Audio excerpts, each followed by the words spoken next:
Here it is. Welcome back.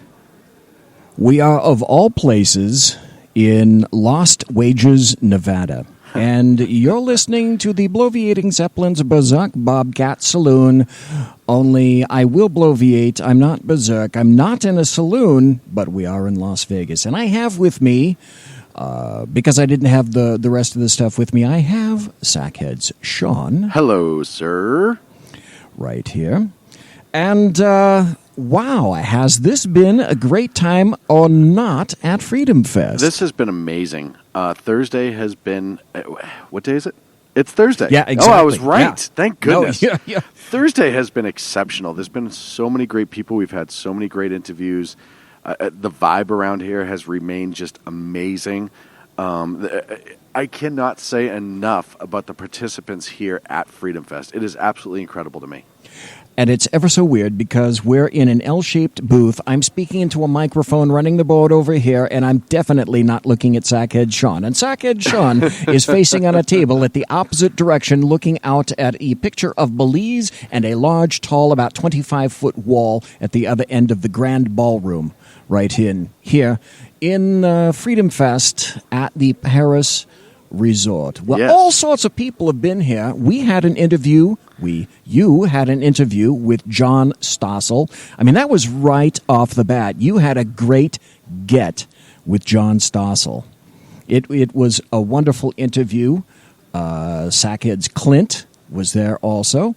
And speaking of Sackhead's Clint, I don't know, is he coming back? I don't know. So, yeah, it was a weird thing. The booth next to us, Ricochet.com, Whiskey Politics, awesome people. Oh, that's right. That's where he is. Invited him out. He's at dinner, air quotes, dinner. You know, dinner. Drink. Yeah, drink. Right. So they invited him out to discuss business.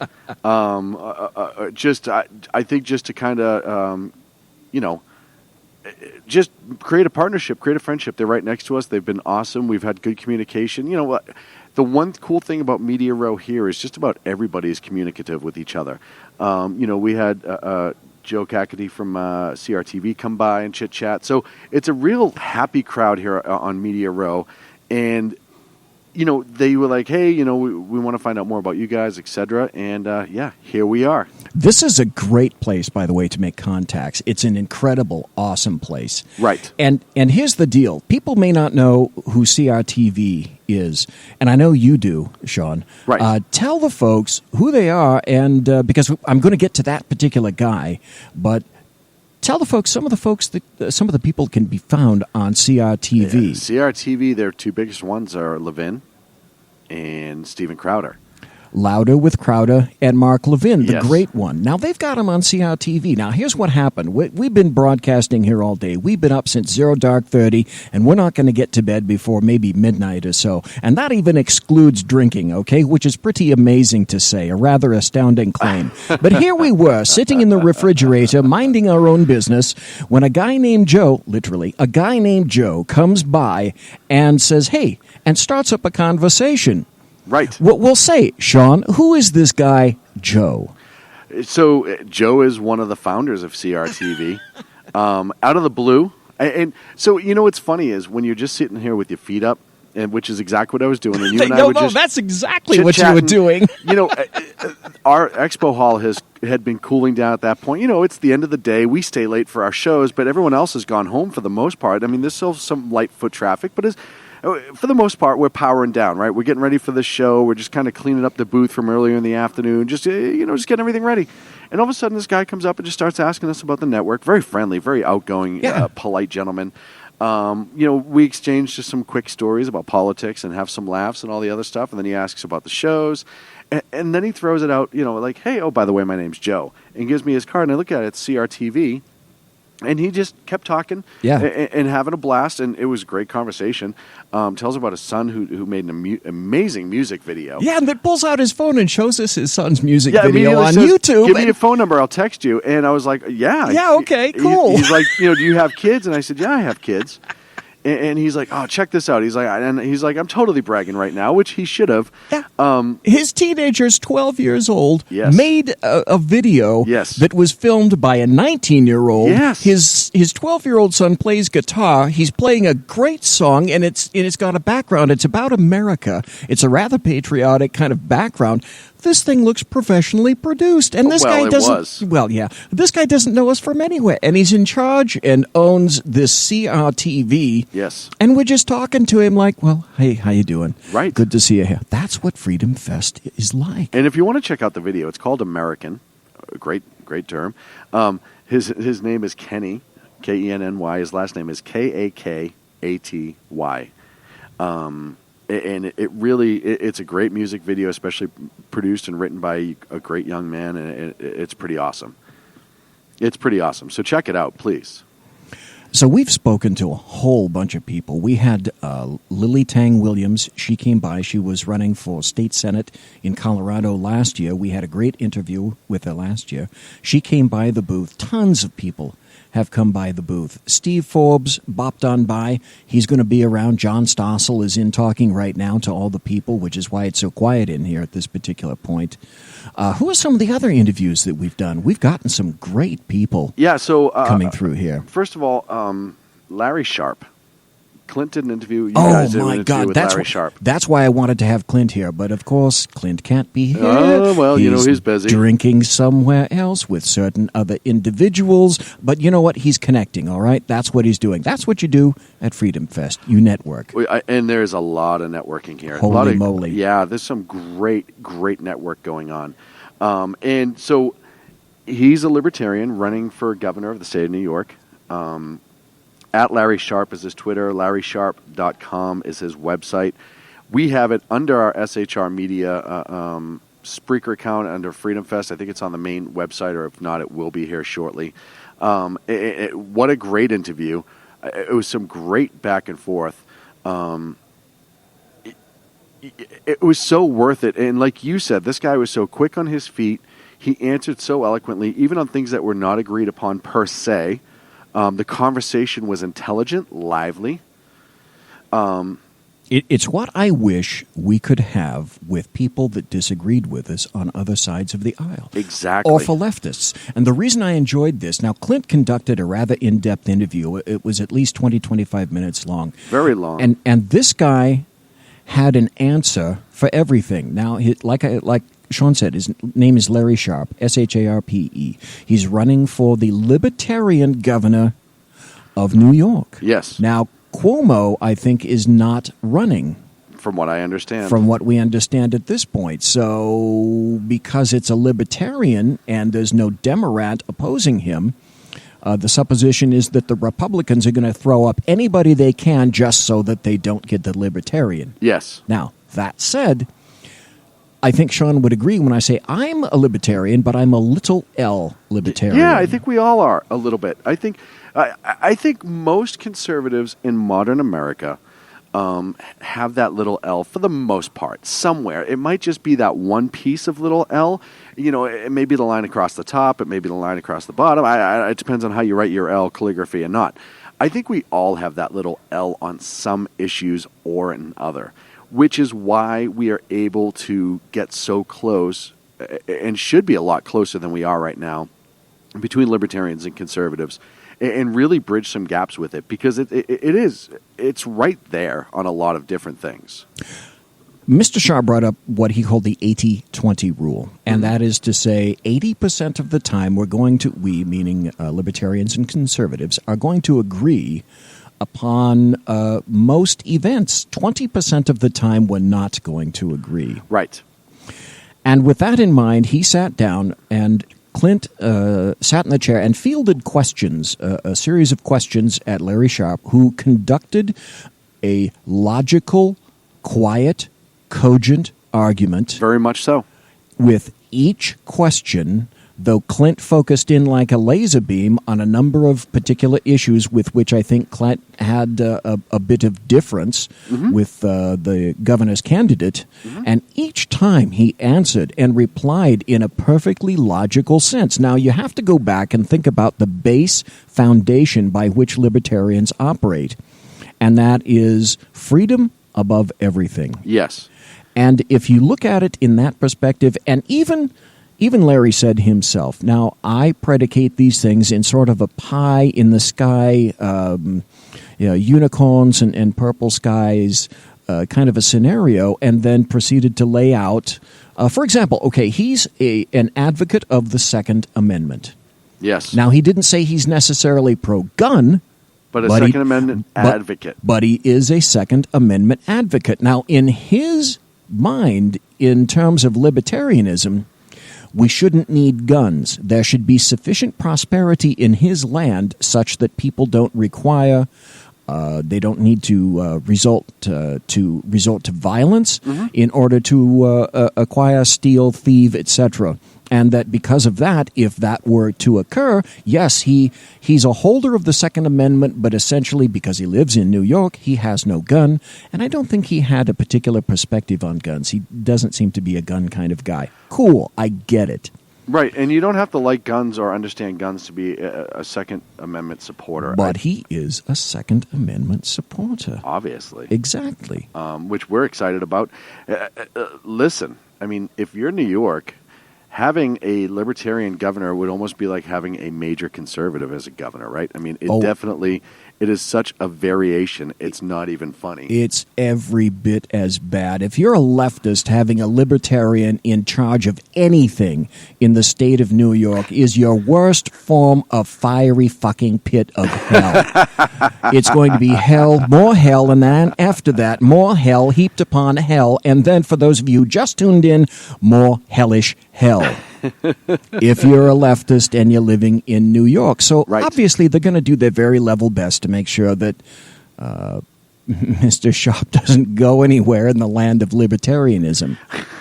Well, and that's the shame, because like we saw with him earlier, if you sit and have a conversation with him, there's a lot of good things to be said. But that just shows you how modern politics is, right? We've talked about this time and again. As soon as you go against the current grain and you're not either one or the other, you're out. And in a state like New York, if you're the other, i.e. Republican or conservative, you're out anyhow. So now you're just down to Democrats. Because of New York City, they control the entire state. And New York City, as we all know, is just over the top full of Democrats. So it's really just a, what's the word I'm looking for? Hell. Yeah. I was going to say pit.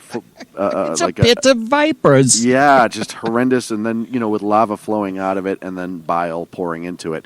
There's really no good part of it whatsoever that could be brought forth. No, it's what I say. It's fornicalia. And you guys have been stealing my lines, okay? But not you necessarily, but especially Clint has been stealing. Oh, is that Clint behind you? Oh. Boy, would I like to talk to you. Have you got a few moments, or you're gonna jam? I do.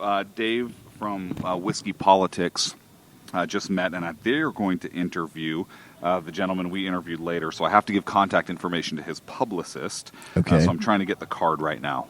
All right. So you're going to be back then in a little bit? I'm not going anywhere. Okay, because I would love to talk to you in depth about Larry Sharpe. Anyway, that said, I'm going to reserve that particular portion of the show for Clint, because he did the one-on-one interview, and I just have some astounding things to say, and that's why I really, really want Clint's input into this. However, that said, Sean, since you are here, one of the pieces of news today was that the juice is loose. Yes. Yes, it's O.J. Simpson. O.J. Simpson, number 32, on the 40, on the 50, on the 60. And on parole. It's a touchdown, and now you're in lockup in Nevada. And he went before his parole board today, and they said, bing, Yes, my son, you may leave. All commission members said, okay, we will in fact set the juice loose in October. Yeah, okay. You know what? For me, I care more about what color socks Clint is wearing right now than what the hell OJ. Who gives a damn? I know. It's a career that's been thrown away. It's engulfed in tragedy. It has become this ridiculous circus sideshow. I don't care about OJ. If he got hit by a bus tomorrow, guess what I would do the next day? Wake up just the same. It does not affect me. I think it's ridiculous. I think, the guy should have been in prison anyhow, in my opinion. Just one question, though. Just one question about OJ. Sort of the mandatory question. Yes. Will he be able to keep his ass out of jail? Oh, no. I guarantee you he violates parole faster. See, that's the buttery goodness of it all, don't you think? Faster than a drug addict in a prescription drugstore. I cannot imagine OJ. He can't do it. He won't. He won't. Yeah, he won't do it. He won't absolutely do it. Oh, boy. Hold on. I'm going to set up because we were lucky enough to have a couple people come by. Okay. And I'm going to just finish setting up microphones for them. Okay. Might as well just do a 2-hour segment. Well, and I'm just going to stand out of the way, and Clint's going to sit down, and I'm going to work on that. Hold on 1 second, please. Okay. In the meantime, while we're moving some microphones around, and I'm sorry, I apologize to the people in YouTube. Normally, the Sackheads radio show and the Bloviating Zeppelin is replete with 3 cameras on YouTube. However, because this is the Freedom Fest experience, we are you ready? This is a new phrase. We are YouTubeless. So you thought that tires were tubeless. We here at the Zeppelin's Saloon are tubeless. Now, customarily, this would be the Thursday show, which is called the Aftermath, which equates to all the customary shite that I couldn't fit into the Tuesday show and or the Sackheads wouldn't let me speak about on the Wednesday Sackheads radio show. We're still doing a show on Thursday, and we're still live, and I have obligations, damn it, okay? And that's why we're here. Now, we talked about O.J. Simpson. We've got a couple of guests lined up, and we're here at Freedom Fest. And one of the things that I wanted to talk about very briefly after that, if I can get the mouse pad to work. Here we go. I just found out. Here you go. This is the best of the best. Just like I wanted Keith Ellison for DNC chair instead of that dude Sanchez, because I thought that would be absolutely grand. How grand would that be? Now, it's like the Republican or conservative penultimate kind of thing is Maxine Waters has said she will run for president if millennials want me to. Excuse me if I keep from going blah ha ha. Hi, BZ. Okay. You have me. That's wonderful.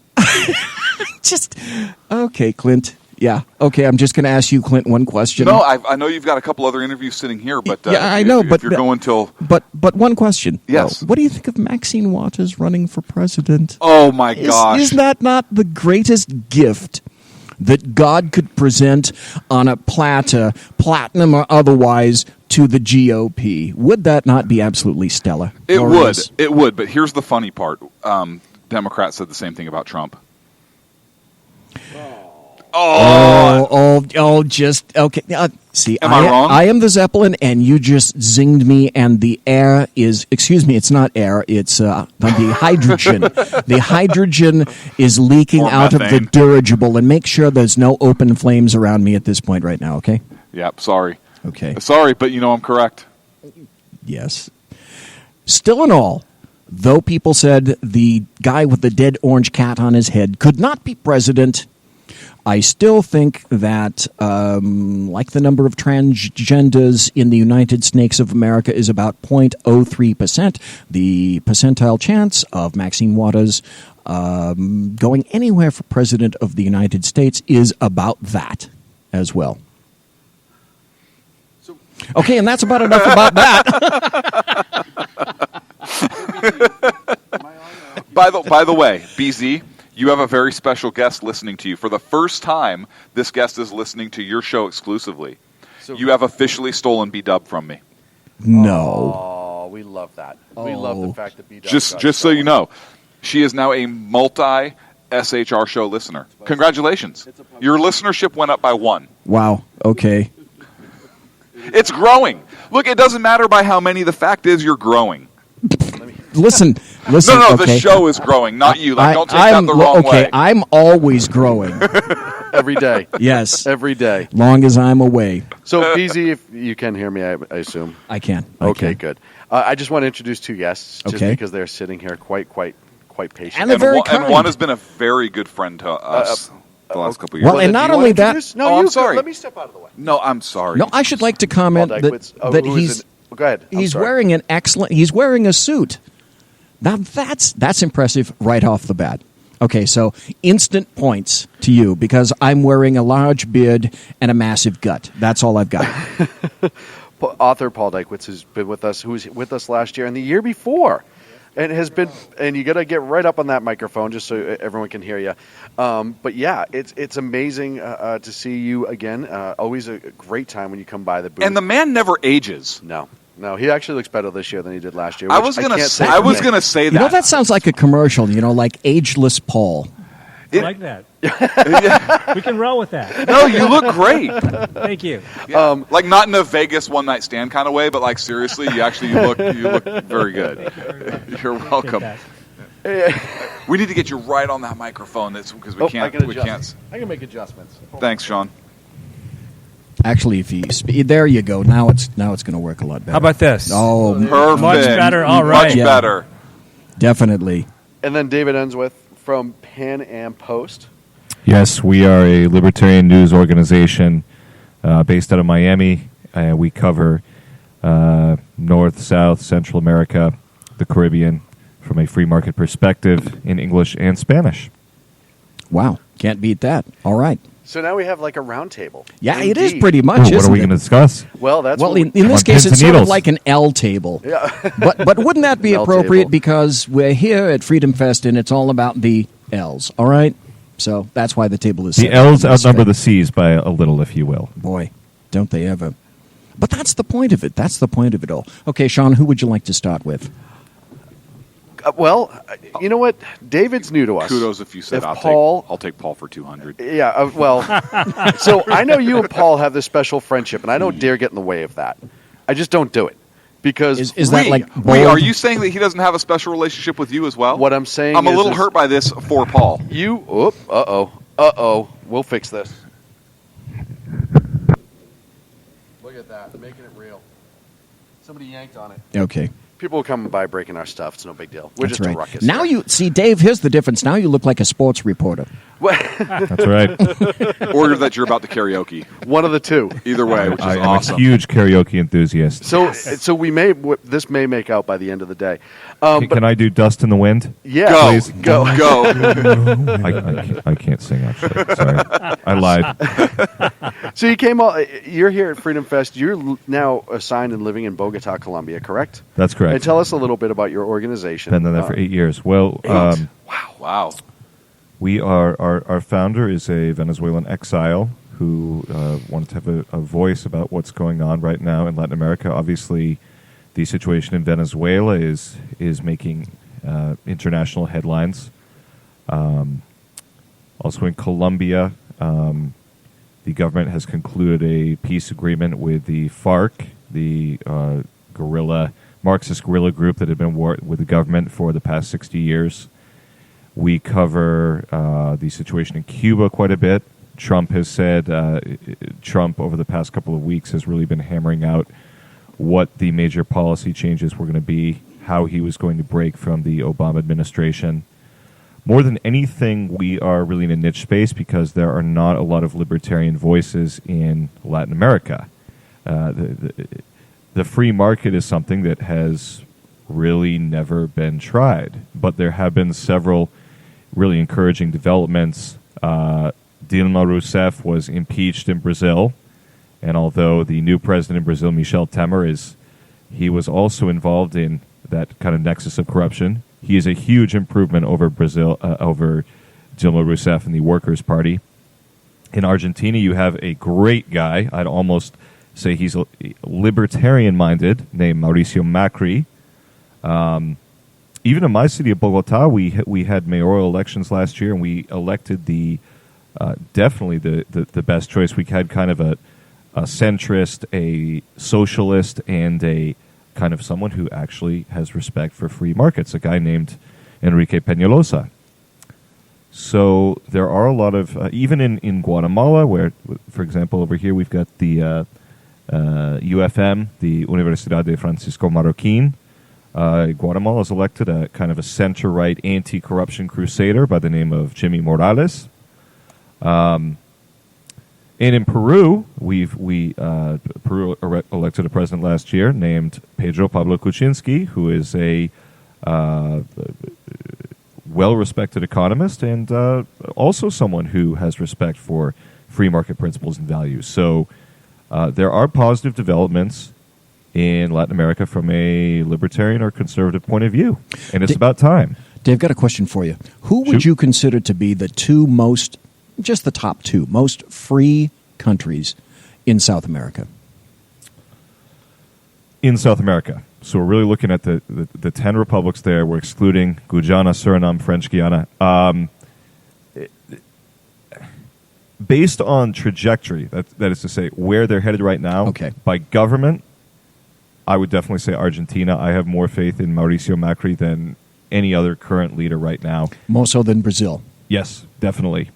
And I would definitely add to that, I would be inclined to say Chile, but with Michelle Bachelet in power right now, I'm going to have to say Peru under the leadership of Pedro Pablo Kuczynski, or as he is typically referred to in the media, PPK or PPK in Spanish. Okay. Argentina and Peru. Okay. Now, on the opposite end of the scale, would you say that the worst is Venezuela and perhaps who else? Because, yes, I'm traveling up north a little bit. You can go up north a little bit if you wish.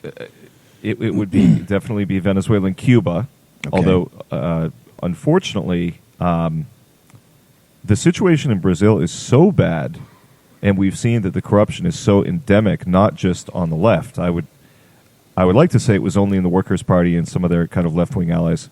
The corruption was pretty endemic in Brazil. It's bringing down a generation of political leadership in Brazil. Another government that is quite bad in South America is Bolivia, a guy by the name of Evo Morales, who has already served 3 6-year terms. He's already changed the constitution, wants to run for the 3rd term. Wonderful. So here's what he said. He said, I'm going to have a referendum. The Bolivian people can decide if I run for a 4th term or not. Well, surprise, surprise, the Bolivian people, by a slim margin, said no.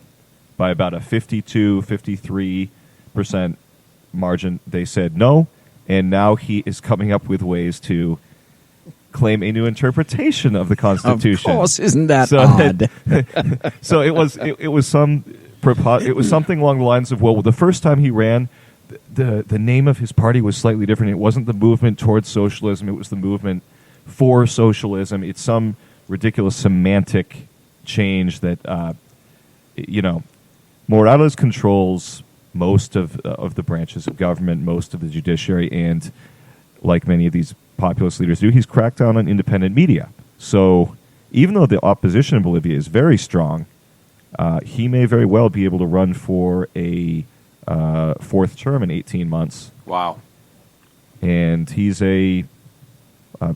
pretty much a Marxist. Great.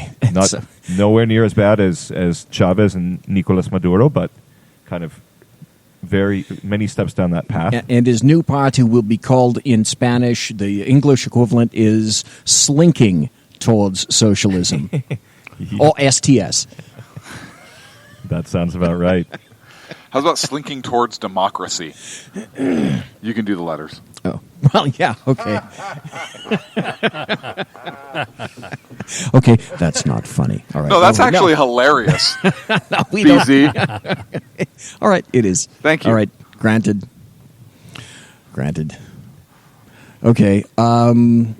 So what's the future for South America? Well, you heard a lot about this pink tide that Hugo Chavez was funding with his oil largesse.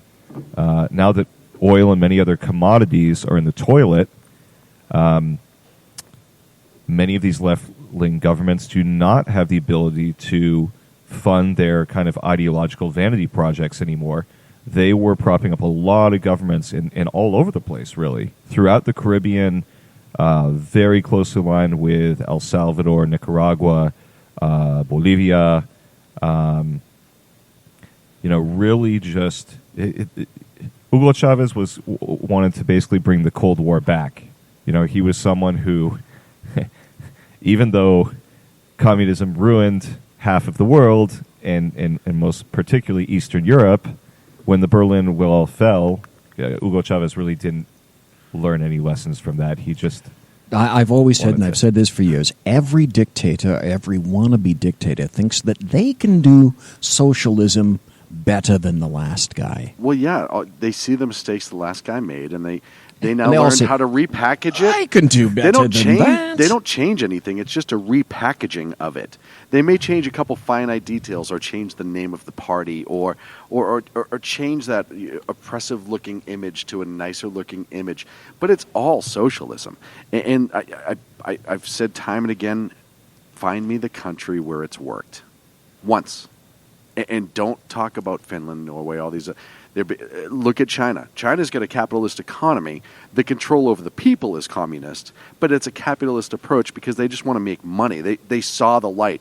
But it won't sustain because eventually the oppression of the people will overwhelm the government, because the government is still the only people that are really government elitists, and those in the inner circles are the ones who are making the money. It's not like China's rolling in dough. I was talking to a Polish artist who's here by the name of Agnieszka Pilat today, and she was talking about growing up under the yoke of Soviet communism and what was happening 30 years ago. Back then, she was saying, these basic items, like we couldn't find toilet paper many times. I was like, you know what? That's Venezuela right now. Right. We're 30 years later, but I haven't learned any clearly lessons. The command, centrally planned economies have not... no one's been able to...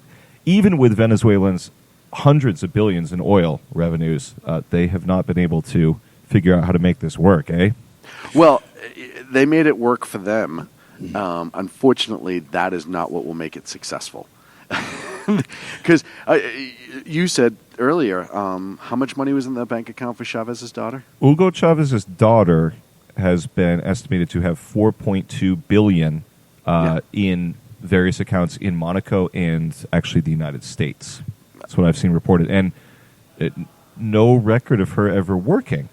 Well, oh, that's a trivial. Come on. Since when do you have to work for money? She might have been a Venezuelan state regulator. She was so good at her job that she got bonuses. I mean, come on. It's the capitalist way. Folks, we're going to have to take a break. Dave, can you hang for 2 more questions after the break? Absolutely. Okay, folks, we are going to take a break. Be right back. You're listening to the Bloviating Zeppelin's Berserk Bobcat Saloon, minus the saloon. It's the aftermath on Thursday, July 20th. Be right back. Media done right. You're listening to the SHR Media Network. Hey, it's Sean from the Sackheads Radio Show. Also one of the owners here at the SHR Media Network. Are you opinionated? Have you ever wanted to do your own show? Have you ever heard somebody like the Sackheads and go, yeah, I could probably do that better? Well, now's your chance. Send me a 5-minute clip at sackheadsradio@gmail.com, and maybe you can be part of the SHR broadcast. sackheadsradio@gmail.com. Times are dark. The people are misled by corrupt politicians, lied to by establishment media, and deceived by the false messages of Islam. A nation looking for direction needs a guide. It needs a man with a cane. I'm Dave Milner. Join me on Spreaker, SHR Media, Pundit Press Radio, and YouTube through the SHR Media page for a different kind of commentary on the unpleasant blind guy. Because the truth is not always pleasant. Hey, this is Min from Freedom Fest, the world's largest gathering of free minds. Join your friends from SHR Media at the beautiful Paris Resort in Las Vegas, Nevada, July 19th through the 22nd for 3 amazing days of liberty-oriented discussion, investment advice, and the Anthem Film Festival. It's our big 10th anniversary, featuring keynote speaker William Shatner and Freedom Fest favorites, including Steve Forbes, Jim Rogers, Lee Edwards, David Boaz, Doug Casey, Dinesh D'Souza, John Stossel, Lisa Kennedy, Grover Norquist, Peter Schiff, and many more. Don't miss out. Register at freedomfest.com for $100 off the regular registration rate when you use the all-caps code SHR Media. Featuring right thinking from a left brain and doing the job the American maggots won't. BZ is fundamentally changing America one diaper at a time. Just when safety pin manufacturers are running out of metal for the diapers of the leftists, where the speech is free, but the drinks are not. The bloviating Zeppelin's Berserk Bobcat Saloon can be heard every Tuesday and Thursday night, commencing at 11 p.m. Eastern and 8 p.m. Pacific, where pushback is a requisite art form in and of itself. Let your ossicles be truly liberated when you listen to the bloviating Zeppelin's Berserk Bobcat Saloon, only on SHR Media Network. No ferrets were harmed in the making of this ad. Conservative media done right.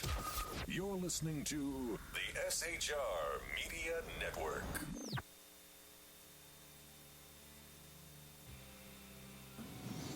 Ladies and gentlemen, we are in fact here at the Bloviating Zeppelins Berserk Bobcat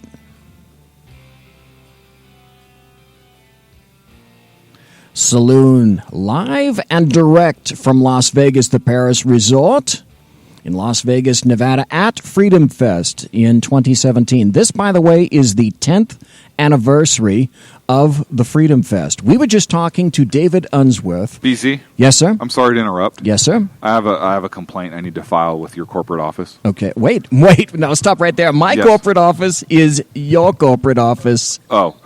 And wait. Yes. Who's the owner of the SHR Media Network? Is it BZ? Oh, no, that's right. It's Sackheads Clint. So is this Sackheads Clint making a complaint to Sackheads Clint? I am. No. So you own your own content, and you call this the saloon, and there's no alcohol here. I put in chat. There's no whiskey. Yes, customarily there would be in chat. By the way, I have to say hello to. There was Jersey Joe. Hey Joe. We have White Mamba, one each. We have Dave Milner, and we have Mike in chat. Hi, Mike in chat. And you need to talk to that gentleman. Okay, I have 2 final questions for Dave, though. Dave, shoot. Who do you think is the most dangerous country at this point for South America, or to South America? I think most people coming from my ideological perspective would say it's actually Cuba, because Cuba is installing military advisors, economic. I shouldn't even use the term Cuban economic advisor, because that's like an oxymoron, isn't it? Exactly. It's basically an oxymoron. But they're the Cuban establishment. Venezuela is run to a large extent by Cuban advisors. Oh, no, that's interesting. I wasn't aware of that. Cuba has also inserted itself to some degree in Colombia. I'm not quite as alarmist about it as some other people are, but Cuba is the number one threat to liberty in the region, without a doubt, without question or doubt. Then you know what my final question is going to be. Who's the greatest threat in that continent to the United States?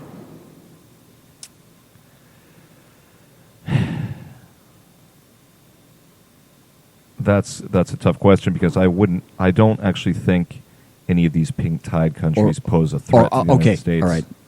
Or are they? Yes. You've got an alliance now. It's pretty much Venezuela, Cuba, Nicaragua, and Bolivia.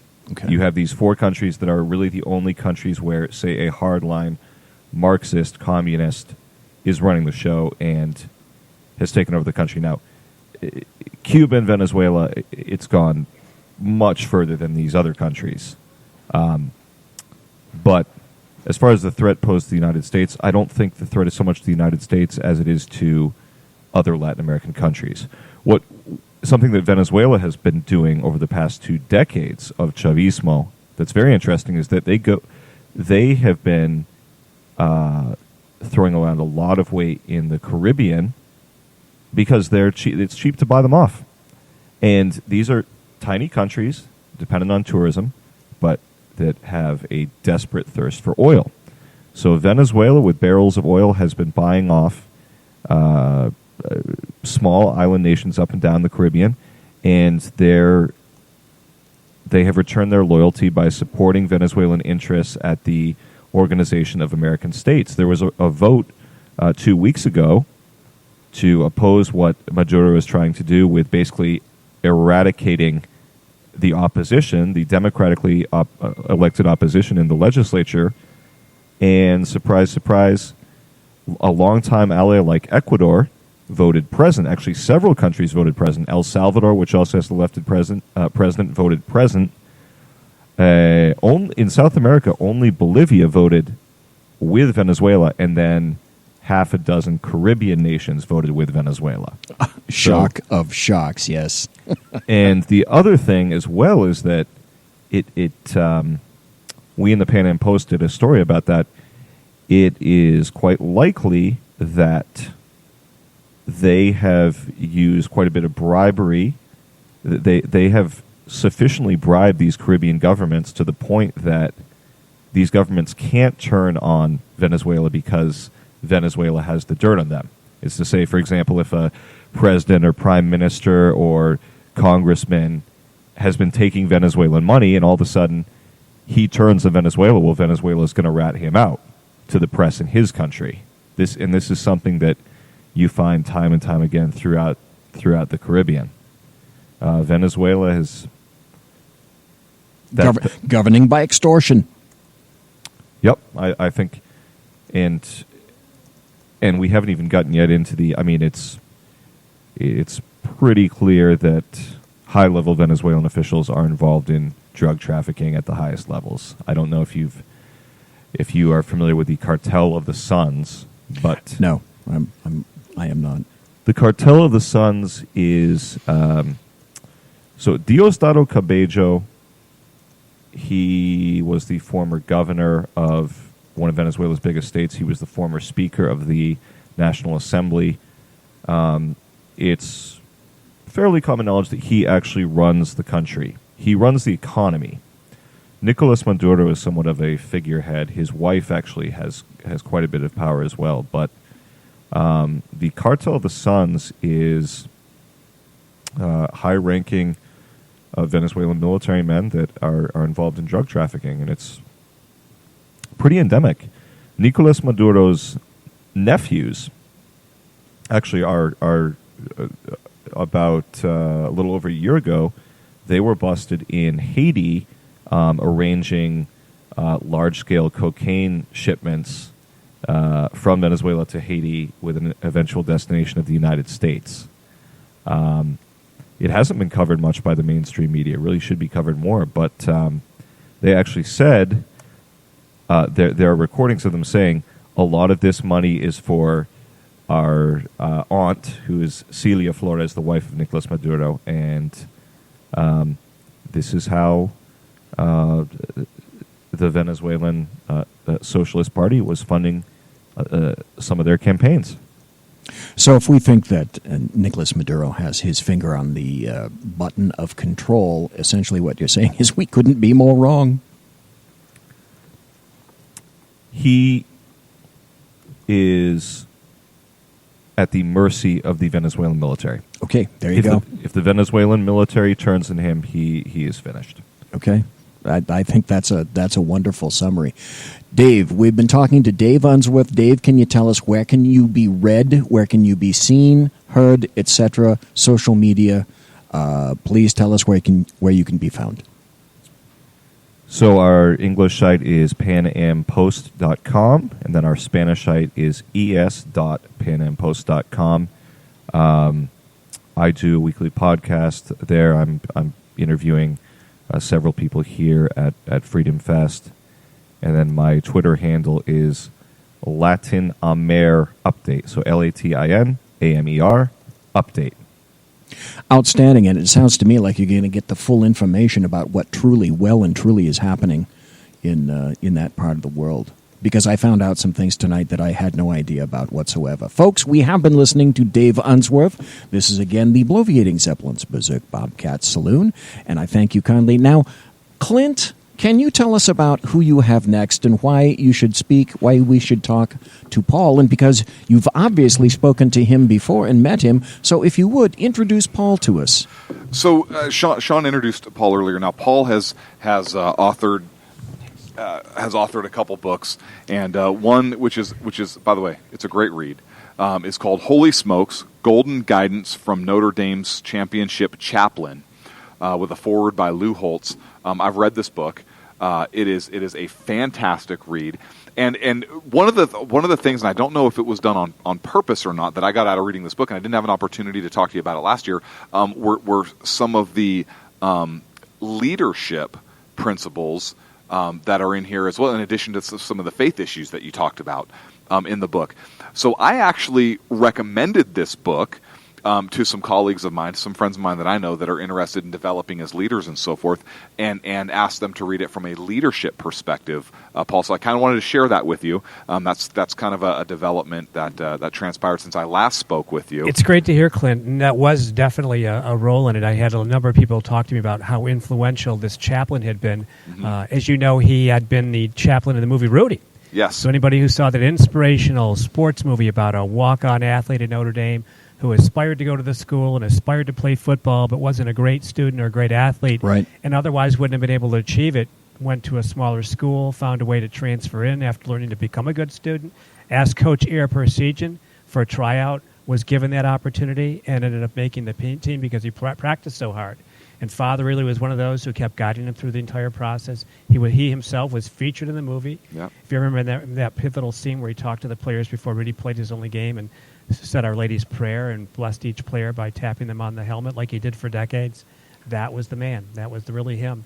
And he helped a lot of people, not just Rudy, become successful there, but also become leaders out in life once they left Notre Dame. And through your words, really his work is continuing, and the lessons that those young men were fortunate enough to receive from Father is now, through your words, being passed on. And so I wish I had an opportunity to talk to you about that last year, but I hadn't read the book from that perspective. I've read the book twice.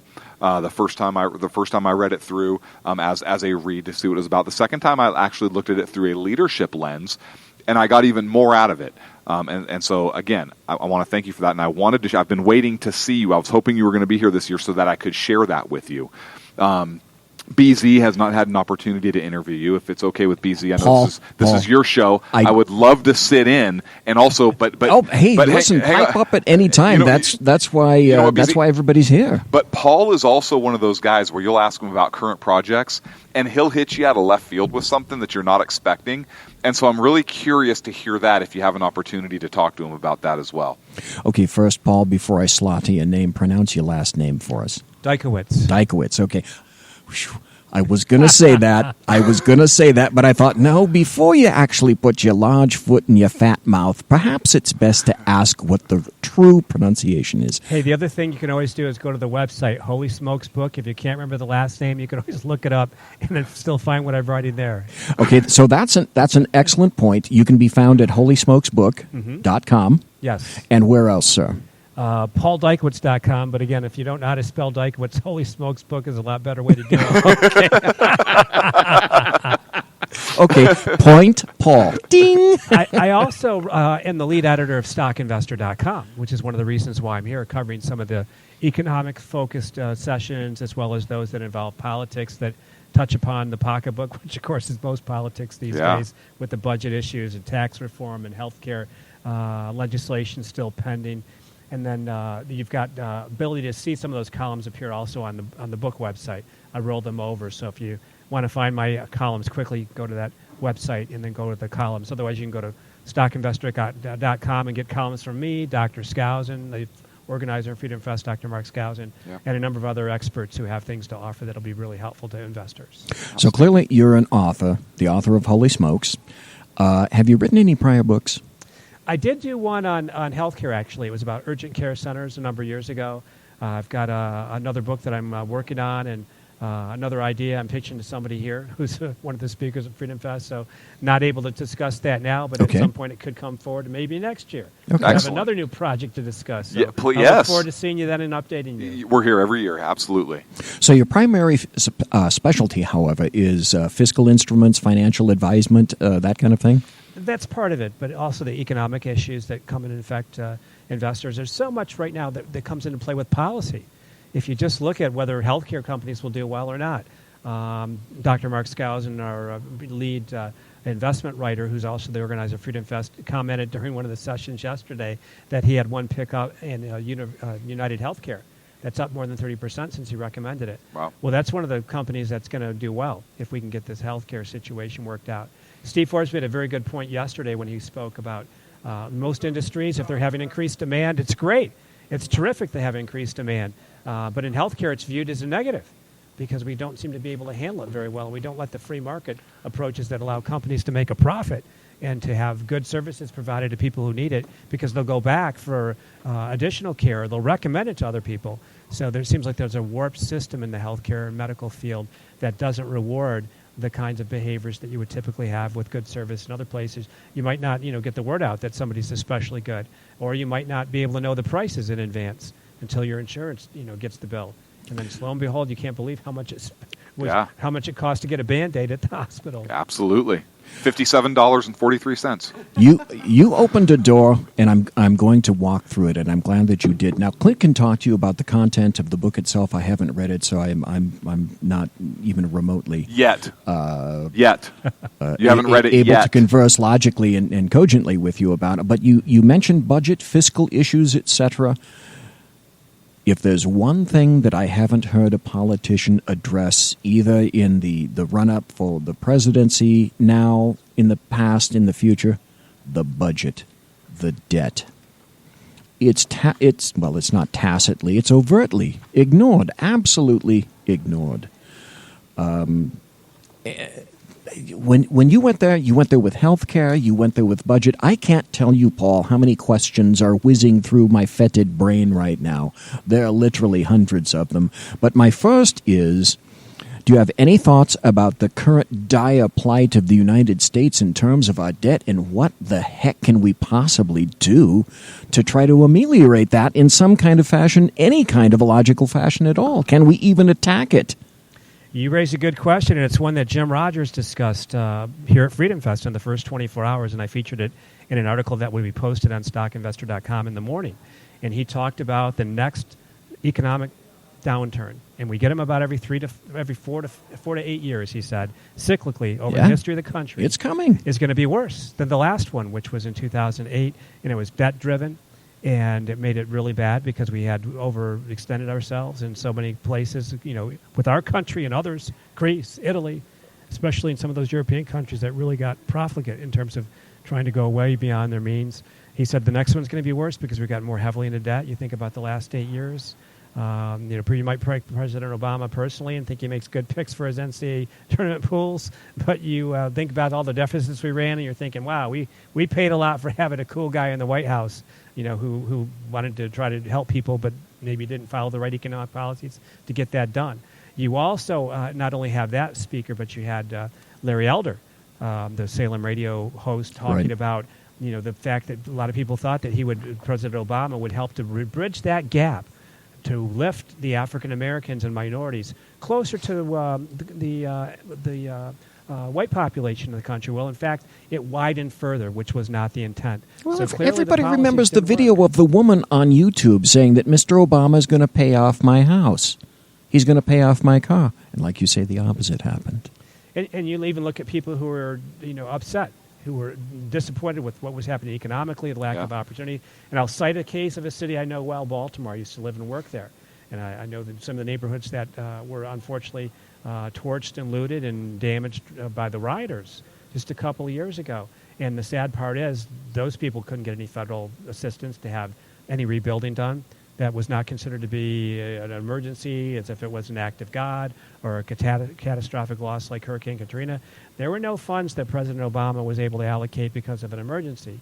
So those people who had thought, oh, they'll pick up this mess that we created, that's going to be people like the mother of that young man who pulled him off the street so he wouldn't get himself killed or hurt by damaging property and throwing rocks. People like her are the ones who have to pay for that. The working people of the state who do pay taxes try to make things best, and because of some juveniles who are misguided and thinking that was the way to exhibit their displeasure instead of a more constructive measure, had their parents or whoever the neighbors were, who pay taxes, having to foot the bill for that damage. Yep. LA had its riots in 65. Baltimore had its riots in either 65 or 66. There are still portions of Baltimore that have not rebuilt. It's true. And, you've got some good things happening. I was just in Baltimore a month ago and went over to the Under Armour building. And that's a business that basically came into the city with just a few employees about the same time that key banks in the city, like the Bank of Baltimore, was acquired. The Maryland National Bank had to be, basically bailed out by the late Al Lerner, who put in $300 million of his own funds to save the bank. And you also had Maryland Bancorp purchased by an outside bank. So you had these big institutions that were basically going away. And that near around the same time, you had the big USF&G insurance company. They used to sponsor the USF&G Sugar Bowl. So that was taken over by St. Paul companies. And so that was just the wave of the future. And the question was, were there going to be any new startup companies to come in? Well, Under Armour did.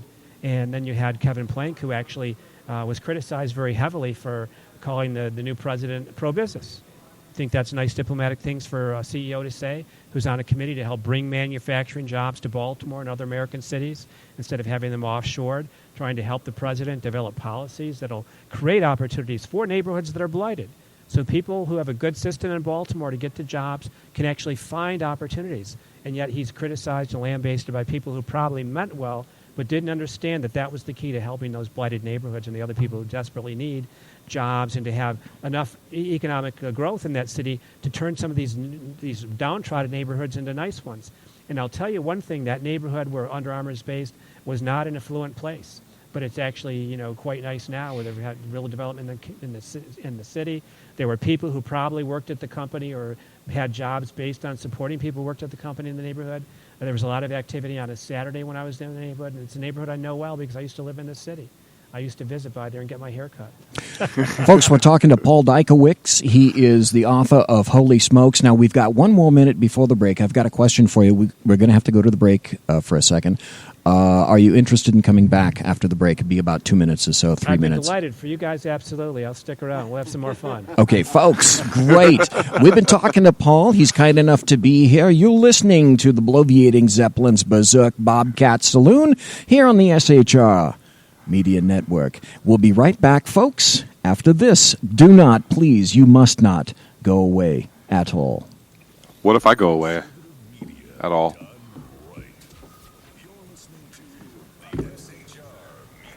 It's 3 show. Hey, it's Sean from the Sackheads Radio Show. Also one of the owners here at the SHR Media Network. Are you opinionated? Have you ever wanted to do your own show? Have you ever heard somebody like the Sackheads and go, yeah, I could probably do that better? Well, now's your chance. Send me a 5-minute clip at sackheadsradio@gmail.com, and maybe you can be part of the SHR broadcast. sackheadsradio@gmail.com. Times are dark. The people are misled by corrupt politicians, lied to by establishment media, and deceived by the false messages of Islam. A nation looking for direction needs a guide. It needs a man with a cane. I'm Dave Milner. Join me on Spreaker, SHR Media, Pundit Press Radio, and YouTube through the SHR Media page for a different kind of commentary on the unpleasant blind guy. Because the truth is not always pleasant.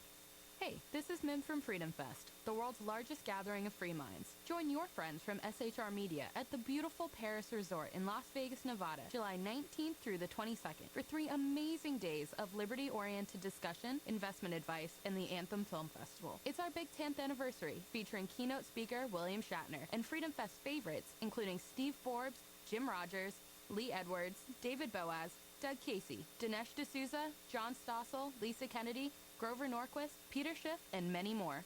Don't miss out. Register at freedomfest.com for $100 off the regular registration rate when you use the all-caps code SHR Media. Featuring right thinking from a left brain and doing the job the American maggots won't. BZ is fundamentally changing America, one diaper at a time. Just when safety pin manufacturers are running out of metal for the diapers of the leftists, where the speech is free, but the drinks are not. The bloviating Zeppelin's Berserk Bobcat Saloon can be heard every Tuesday and Thursday night, commencing at 11 p.m. Eastern and 8 p.m. Pacific, where pushback is a requisite art form in and of itself. Let your ossicles be truly liberated when you listen to the bloviating Zeppelin's Berserk Bobcat Saloon, only on SHR Media Network. No ferrets were harmed in the making of this ad. Conservative media done right. You're listening to the SHR Media Network. Folks, you are listening to the bloviating Zeppelin's Berserk Bobcat Saloon on Thursday. It's the aftermath.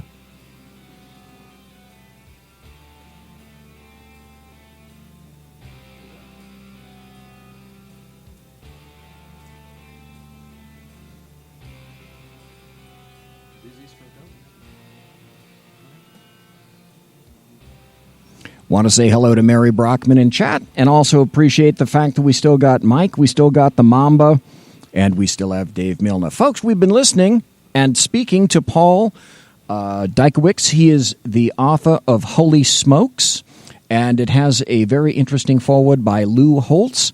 Paul, however, it's my understanding that at Freedom Fest, by the way, we are broadcasting live and direct from Freedom Fest in Las Vegas, Nevada, at the Paris Resort.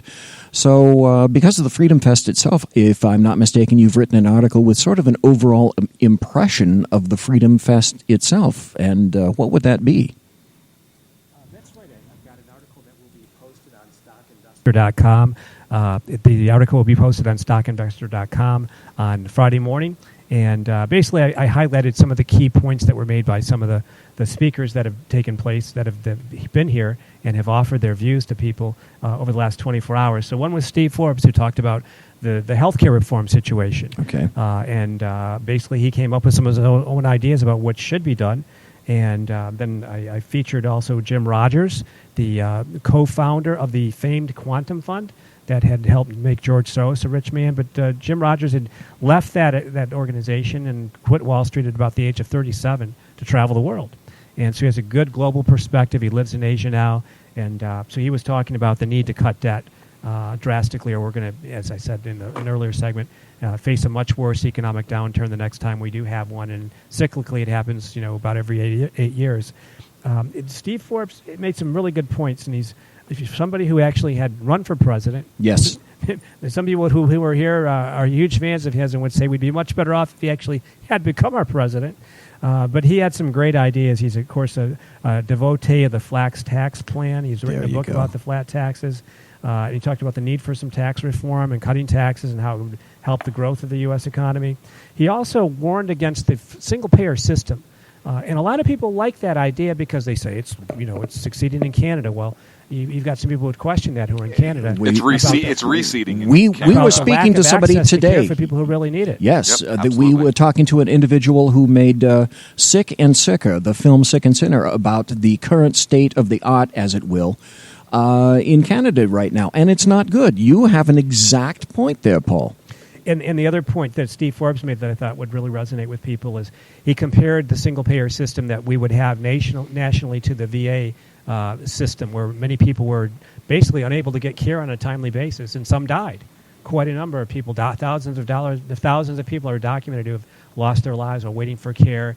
As you know, cancer sometimes can become very insidious. They can spread. They can move quickly, and if you don't treat a symptom, when you need to do it to prevent it from getting a lot worse, you can have something that goes from being treatable to fatal. Yep. Case in point, my mother-in-law, who was diagnosed with pancreatic cancer, and 1 month later, about a few days after that, she turned jaundiced, and less than a month later, she passed away. Pancreatic cancer is one of those really virulent cancers that can kill people quickly. And she cannot, no one like that can afford to be placed on ignore mode.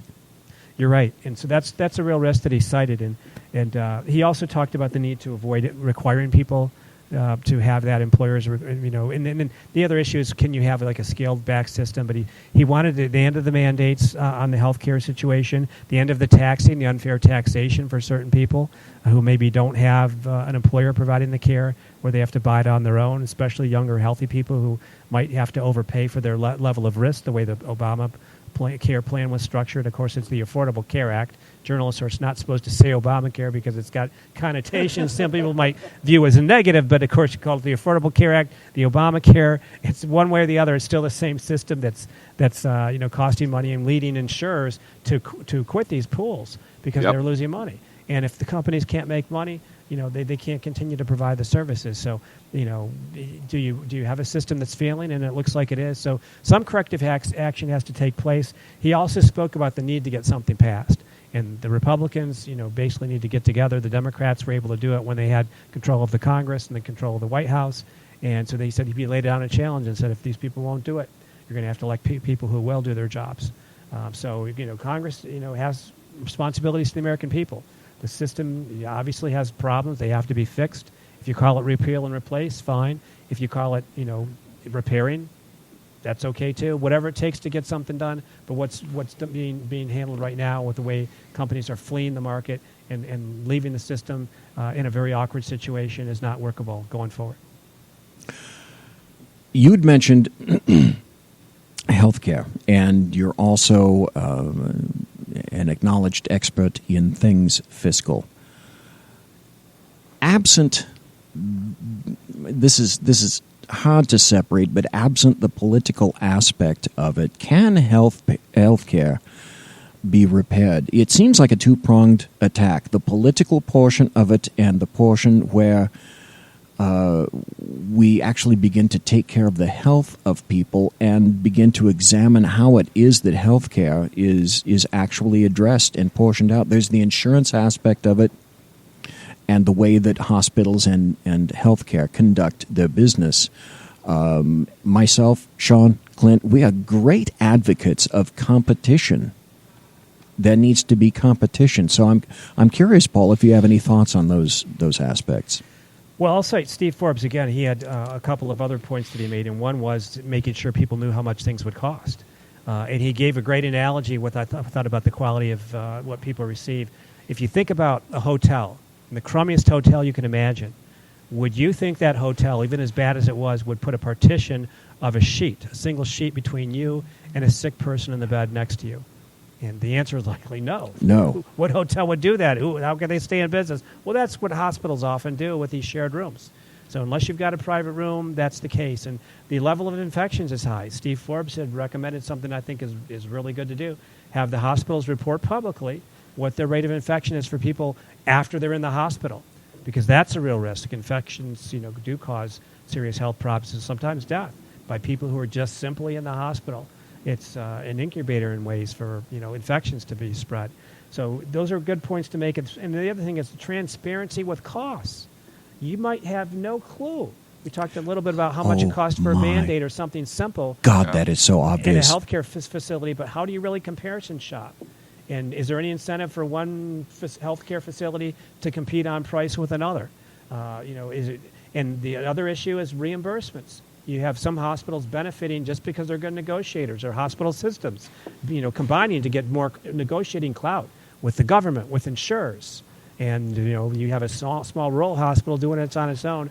You get the people who might earn less money in that community, but yet have to pay higher health costs because they don't have those same group purchasing advantages. Something tells me the vacuum cleaner is coming. That shows Be a people, professional, BZ. Power through it. that shows people who are listening just how hardworking you guys are to keep on broadcasting Freedom Fest. How hardworking you are. Look at me. Yeah, no kidding. It's 9:10 on the left coast, and we have lots of people on the East Coast that are listening to us right now. It's 12:10, and they're still listening to us. Oh, my God, this is amazing. Any other things that you noted about Freedom Fest? Yes, I thought we had some good comments from a couple of the Salem media radio hosts. Michael Medved had spoken about the election results, and he discussed how money issues came into play. Larry Elder as well, who's an African American host, a very articulate host who I personally really enjoy, discussed the economy being about the economy. The election being about the economy. So you had a lot of people who they thought would vote because of the race for one candidate, whether it was because it was Democrats or they just thought their policies would be more advantageous to one party or race than another. But people wanted opportunity. I think that's what President Trump was promising. That things he understood things weren't working for people with some of these trade deals, and whether there are ways to help people retrain so they're not left unemployed in Pennsylvania or Michigan, which is my home state. One of the states that ended up going toward the Republican nominee, even though they hadn't voted for a Republican to become president, and carried the state for probably a couple decades. And it's really telling that people were hurting, and some of the politicians just weren't getting it. And I think you have to be responsible with how you spend your money if you're running a household, and lawmakers in Washington need to be responsible with how they're spending their money too. And if there's waste, cut it out. I remember one great interview I had with Senator Coburn that was picked up by CBS Face the Nation, and one of the things he said during that interview was about the waste in the Defense Department, that we have some of the bravest, most courageous, greatest Americans working in the military, but you also have a substantial amount of waste. And if you can get rid of some of those billions of dollars that are spent for things that aren't really needed or not well deployed, you'll be able to use it for other purposes, or you'll be able to cut the deficit and do things with the money when you really need it and you're hurting. So this is just an act of responsibility that we really need lawmakers to basically start honoring. Much as what you can say about Trump, one of the first things I can recall about him saying is he challenged the costs of the new E-1B, the new Air Force One, that was coming up. Then he challenged some costs for McDonnell Douglas. Then he challenged some costs for Grumman, the sea-bearing aspect of Grumman. And that was a wonderful thing. How many presidents have done that in the past? Not very many that I can think of. I can't think of any. We love our military. They're doing that. They're scavenging other F-16 fighters to keep the current F-16 fighters going. They've gone to museums to get parts for the current F-16 fleet. That's on one hand, the brave soldiers, fighters, aviators, etc. of the military. And the other aspect that was brought up is the massive, incredible, and wasteful spending that we must acknowledge on behalf of the military as well. Well, you're exactly right. And I think if you have lawmakers and a president who want to do the right thing for the American people, you want to make sure their money is well spent. And you need to sort of put aside the pork barrel type of legislative funding that has been really endemic in Congress for decades. And as Senator Coburn said, lawmakers in many cases come well-intentioned, might not mean to end up being co-opted into the system, but so much of re-elections are driven by money, backing from supporters, bringing money back to your home district, whether it's well spent or not. It shows like you're trying to do something. But again, you've got to look at the whole issue of the American people and whether the tax money is being well spent, and if it's not, scale it back. You brought up an excellent point before about various cycles that the United States undergoes in terms of budget, even economic crises. The last I'd heard was that it's roughly 7 years or so. Where I am fervently convinced, just as you, we're heading for another one. And we don't seem, everyone in D.C. seems to be wearing blinders about it. I'm going to ask perhaps what is the ultimate question, which probably has so many incredible answers, but I'm going to ask it anyway. We see it coming. We know it's coming. Those who are aware, and many don't even want to acknowledge that. What can anything be done to mitigate that on a personal investor level? Well, I'll give you a little bit of a ray of hope here. What we do is we're pretty savvy at my organization about having experts who analyze valuations. They analyze corporate earnings and their trends, and corporate earnings have actually been pretty good the last couple of quarters. Yes, they have. And we have one investment expert by the name of Brian Perry, who writes a newsletter called Cash Machine. So you can catchy title. And he also does columns, and he's been talking about the valuations actually being well supported by the increased earnings. So if you've got companies that are generating enough of a profit to justify an increase in their stock prices, he's not worried right now about anything short term. So I would say, based on his research and the research of other experts that we have, whose work I edit on a daily basis, sometimes in the night, it's actually not looking so bleak right now in the short term. However, you need to be able to sustain it. And if you don't have the right policies, and as Jamie Dimon, the banking chairman from New York, had mentioned just this week, you've got some other countries, many other countries actually, that are much more receptive to enticing capital and bringing money into their countries. They realize that you have to support businesses. And if we don't have the policies to do that, and to create, like common sense healthcare legislation that will not penalize companies for growing and adding new employees, you're going to have problems going forward in terms of where the growth will come from. You might have U.S. companies generating a lot of products overseas. Would you like to bring back manufacturing jobs to the country, especially in some of the states that are really hurting? I'd say absolutely. You might not have as many as before, but these are still communities that support it, manufacturing, realize it's important, have some skilled people who could benefit our country. And why ship these jobs off if we can create products right here in the United States and make it cost competitive? And much as what we may say about the guy with the dead orange cat on his head, we can also say that, for better or worse, he's either outright said that he wants companies to come back, tried to entice them, or after listening to his words, following January 20th, some of the companies decided on their own that they're going to get into line, so to speak, and bring some of the business back into the United States, which I can only see as a good thing. Any thoughts about that? I like to see more companies like Caterpillar and the auto companies, General Motors and Ford, take steps to keep the jobs here. And there was some public, jawboning from President Trump about that.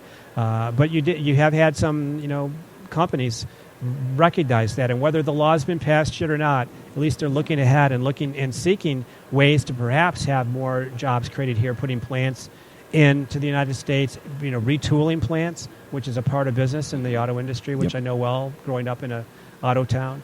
And I just think it's great for the country to basically have your own manufacturing capabilities. And not that you can't have some foreign manufacturing capabilities and do what makes sense there, but we shouldn't feel like everything has to be offshore. The other thing that I like about the tax reform policies is the fact that you might have lower taxes and make it more competitive for the United States, with other countries having lowered their taxes to different levels to make us competitive.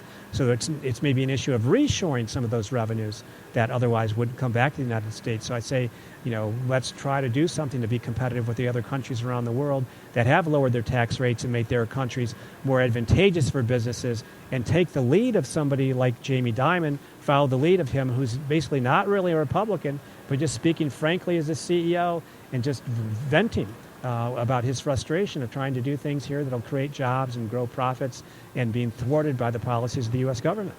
Business tax rates in America right now are around what would you say? Well, I know, for example, we had one speaker today. It can be above 25-30%. It's really unfortunate that you have high taxes here compared to some other countries in Central Europe, which have really had a big turnaround after coming from being under the thumb of the Soviet Empire at one point, having tax rates under 20%. So even one of the speakers here, a gentleman who's a professor at a number of universities, who's done very well on Wall Street, Joel Stern, talk about if we had a 20% tax rate, how that would lead to 4% GDP, and that would create all kinds of jobs. As opposed to someone who couldn't quite get even a 2% GDP, if I'm not mistaken, for the past 8 years. Thank you, Barack Hussein Obama. And that's one of the issues. If you have policies that don't really encourage businesses to grow and expand and create jobs, you will have reduced economic growth. And as Larry Elder said, it was the weakest recovery we've ever had after an economic downturn. So it's just unfortunate we haven't been able to kick it in. But right now the growth is looking up, whether it's President Trump's policies that he's discussed, whether it's just earnings doing well with corporations improving. You could point to different things, but nonetheless it is looking up. And if we have some of these other policies kick in, fixing the healthcare system, reducing the complicated tax system that we have, reducing taxes, creating more growth opportunities, and reducing it to a reasonable level. And so I know there's the experiment in Kansas where they perhaps went a little too far with how they were reducing things. Yeah, I've heard both sides of that argument, that the governor said, oh, it's just fine. And then all the Democrats are saying, oh, no, it's evil. Look, it's failing. It's an abject failure. So there's got to be a reasonable amount. You still want to have certain services. You want to have a military. You want to have important services that we really need. You don't want people being, given tainted products. So there are some benefits to having some regulation. But obviously, you can have too much of a good thing. Just like you can have too much ice cream and make yourself sick. No, you can't. Countries and people. No, you can can't get have sick. too much ice cream, Paul. I'm going to disagree with you there, and I don't appreciate that insinuation. I'm going to be honest. I thought we were friends. I think there are a lot of dairy farmers in Wisconsin that would say, you're right on. Yeah. No, trust me. I absolutely am right on. I think Sean's going to back me up on this. Absolutely do it. Yeah, thank you. So brownback was quantified as a loon, but I don't know. There's got to be a happy medium in there somewhat. Do you have any other observations that you noted about Freedom Fest here while you've been present at a lot of these speakers? Well, I think one theme is, especially with some of the people here who come irregularly, is they like the good American stories about people who put in their time and their effort and create good products, or they do something special. And it was just a little bit refreshing to hear John Stossel today talk about what he's planning to do with Reason TV and his experiences with ABC and then Fox. And to Fox's credit, even though they have a lot of criticism for other things, he said they never censored him. And he said he went from a left-leaning journalist to basically a libertarian over his career, which spanned decades. And he's won a number of Emmys. I think he said it 19 Emmys, if I remember correctly, which is a great accomplishment. But here's somebody who learned about the world. He saw different ways that things were done. And over the course of reporting and asking probing questions, he came to a pretty profound change in his view of the country. Yep. So I think that's just one thing. So not that he wasn't interested in consumers anymore, but he went from a left-leaning consumer reporter when he started out and found a really good niche to somebody who recognized that sometimes the consumers are better served by letting the market, help to get them the best products and avoid, the regulatory barriers or the deterrence to having something go onto the market.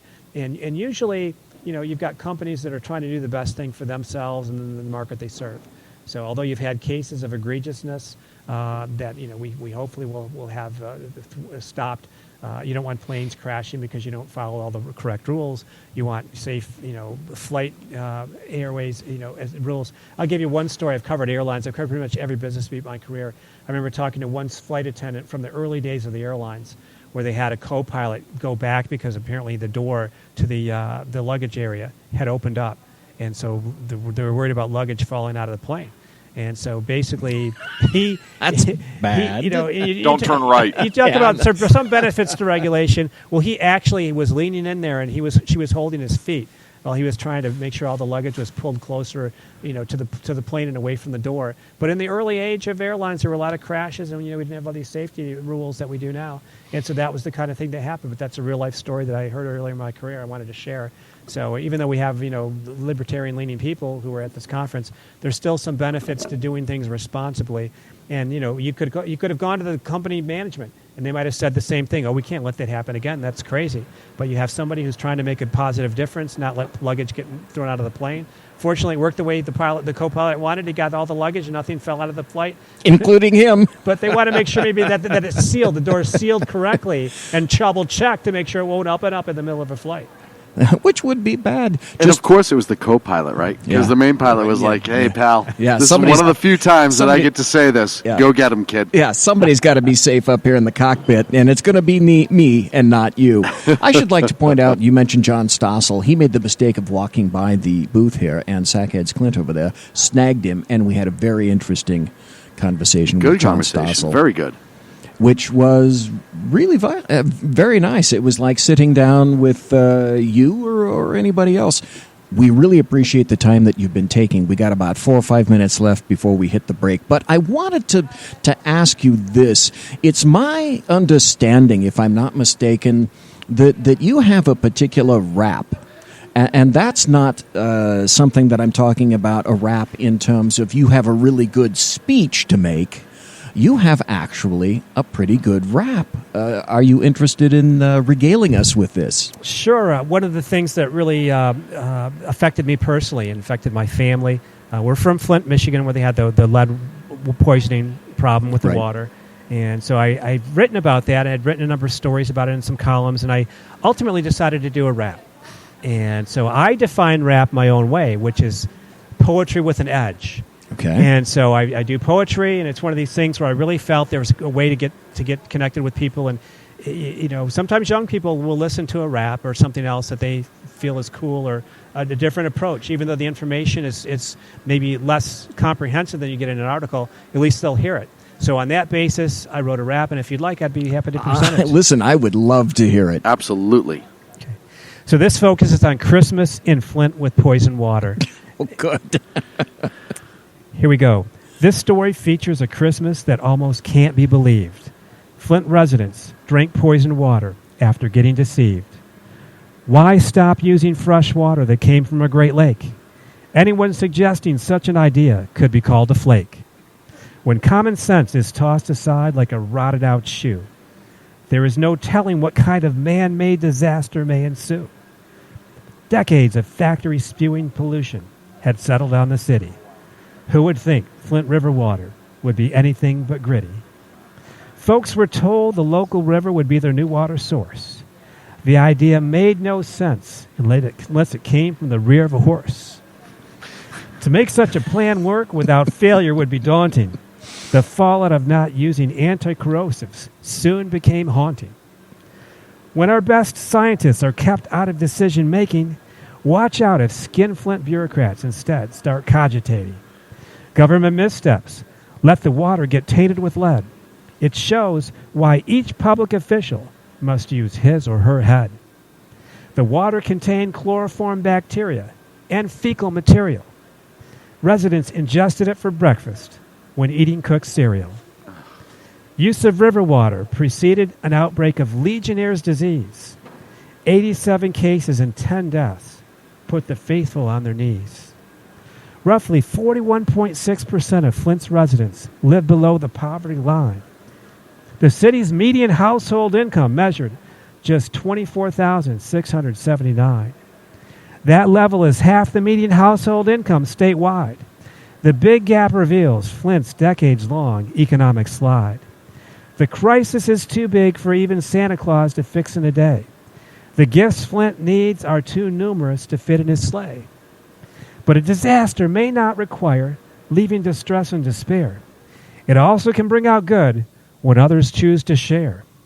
Christmas in Flint meant giving bottled water to folks in need. Clean water became the gift of those seeking to do a good deed. The city's plight led celebrities to shine attention on the woes. Canadians sent 66,000 bottles of water through winter snows. Water donations continued as the crisis was far from through. Churchgoers in New York delivered cases of bottled water too. Volunteers loaded cases of water to those who came in cars. Flint became a city where generous people were the stars. Santa Claus is known for giving presents one December day a year. Flint's disaster led caring people to display continuing good cheer. The city now offers year-round examples of kind-hearted behavior. It shows the spirit of Christmas reigns long after the birth of a Savior. Very nice. Very nice indeed. Very nice. I like that. Thank you. So it's always one of those things that obviously the topic is very, very difficult, but the information and the story that you told through that was pretty amazing. Obviously, that is the epitome of government failure. That is what happens when you have bureaucrats making decisions that they should not. But for you to turn around and find the positive in that the people in Flint did everything they could afterwards, and I'm sure to this day, to try to make their community better, even when government was failing them. It's a beautiful story in that sense, born out of tragedy, but still a beautiful story. Yes, and who wasn't the savior? The government. Folks, we have been talking, we're about to go to a break, we have been talking with Paul Dykowicz. He's the author of Holy Smokes, Golden Guidance from Notre Dame's Championship Champlain. It has a foreword by Lou Holtz. Paul, thank you for being here one final time. Where can we find you, read you, contact you, sir? The best place would be the website, holysmokesbook.com. You can also check out stockinvestor.com. And if you want a copy of the book, you can go to Amazon or holysmokesbook.com, and there's a link that you can click on, and that's a really good place to do it. Plus, you can contact me if you want a signed copy. I'm always happy to do that for people, especially if they're looking for a special gift. Folks, thank you very much. Paul, thank you for being here. We're going to take a break, and folks, we will be right back on the SHR Media Network, the Bloviating Zeppelin's Berserk Bobcat Saloon. Conservative media done right. You're listening to the SHR Media Network. Hey, it's Sean from the Sackheads Radio Show, also one of the owners here at the SHR Media Network. Are you opinionated? Have you ever wanted to do your own show? Have you ever heard somebody like the Sackheads and go, yeah, I could probably do that better? Well, now's your chance. Send me a 5-minute clip at sackheadsradio@gmail.com, and maybe you can be part of the SHR broadcast. sackheadsradio@gmail.com. Times are dark. The people are misled by corrupt politicians, lied to by establishment media, and deceived by the false messages of Islam. A nation looking for direction needs a guide. It needs a man with a cane. I'm Dave Milton. Join me on Spreaker, SHR Media, Pundit Press Radio, and YouTube through the SHR Media page for a different kind of commentary on the unpleasant blind guy. Because the truth is not always pleasant. Hey, this is Mim from Freedom Fest, the world's largest gathering of free minds. Join your friends from SHR Media at the beautiful Paris Resort in Las Vegas, Nevada, July 19th through the 22nd for 3 amazing days of liberty-oriented discussion, investment advice, and the Anthem Film Festival. It's our big 10th anniversary, featuring keynote speaker William Shatner and Freedom Fest favorites, including Steve Forbes, Jim Rogers, Lee Edwards, David Boaz, Doug Casey, Dinesh D'Souza, John Stossel, Lisa Kennedy, Grover Norquist, Peter Schiff, and many more. Don't miss out. Register at freedomfest.com for $100 off the regular registration rate when you use the all-caps code SHR Media. Featuring right thinking from a left brain and doing the job the American maggots won't. BZ is fundamentally changing America, one diaper at a time. Just when safety pin manufacturers are running out of metal for the diapers of the leftists, where the speech is free, but the drinks are not. The Bloviating Zeppelin's Berserk Bobcat Saloon can be heard every Tuesday and Thursday night, commencing at 11 p.m. Eastern and 8 p.m. Pacific, where pushback is a requisite art form in and of itself. Let your ossicles be truly liberated when you listen to the Bloviating Zeppelin's Berserk Bobcat Saloon, only on SHR Media Network. No ferrets were harmed in the making of this ad. Conservative media done right. You're listening to the SHR Media Network.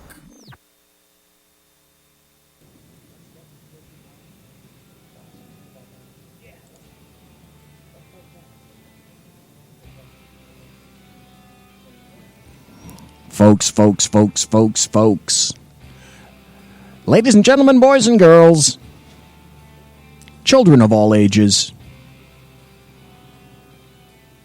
I am not broadcasting behind enemy lines in occupied Fornicalia, as I customarily am every week this time on Tuesday and Thursday, here at the Berserk Bobcat Saloon. By God, I'm not even surrounded by alcohol. Can you imagine the dismay of BZ right now? It's massive dismay.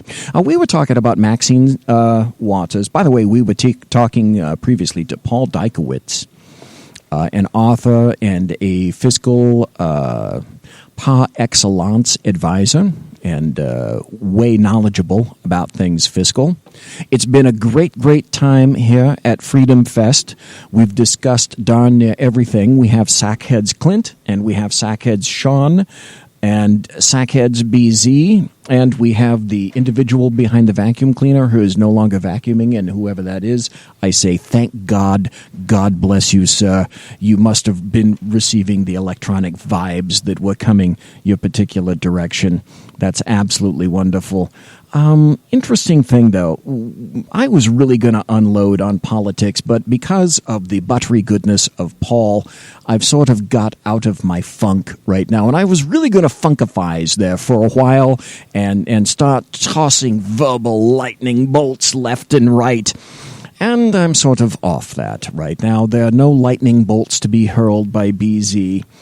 But there are some interesting things that have occurred recently. One of them was the fact that, we talked about O.J. Simpson very briefly, and now we have Donald Trump saying that he's thinking about firing Robert Mueller after his firing of Comey, Sean. Gosh, how do you think that's going to go? Oh, like a lead balloon. Yeah. That's going to go over like a lead balloon. There's no doubt about it. Oh, my God. We talked about this a little bit on Sackheads last night, right? He turns around, he fires Mueller, and the leftists are going to go crazy as this whole, he's just obstructing justice. This is horrific. How dare he do this? Blah, blah, blah, blah, blah. Bullshit. At the end of the day, he can fire whoever he wants to fire. Look, all you have to say is, this is not what I hired him to do. The scope is ridiculous. This is not what he's here. They're just... Hillary Clinton's walking around free right now. Oh, and they're with going to worry about bullshit that's nothing.